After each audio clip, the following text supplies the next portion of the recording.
Assalamualaikum warahmatullahi wabarakatuh.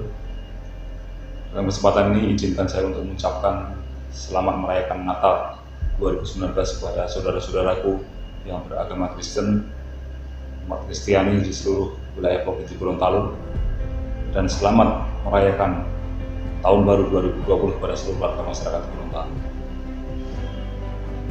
Dengan sedikit himbauan dari kami supaya dalam merayakan Tahun Baru dapat dilaksanakan dengan baik, dengan tertib, dan dilaksanakan secara positif. Jangan lakukan kegiatan perayaan Tahun Baru yang sifatnya kurang baik, seperti melaksanakan kebut-kebutan, melaksanakan mabuk-mabukan, menggunakan narkoba, dan juga jangan sampai melaksanakan pergantian tahun dengan menyalakan kembang api dan mercon yang justru akan merugikan diri sendiri dan merugikan masyarakat.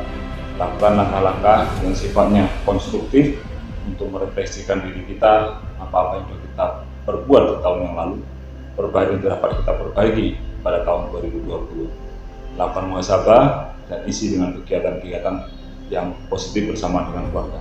Selamat, sekali lagi, selamat Natal tahun 2019 kepada yang merayakan, dan selamat Tahun Baru 2020 kepada seluruh warga masyarakat Gorontalo. Semoga tahun 2020 kita song-song menjadi tahun yang lebih baik lagi. Terima kasih. Assalamualaikum warahmatullahi wabarakatuh.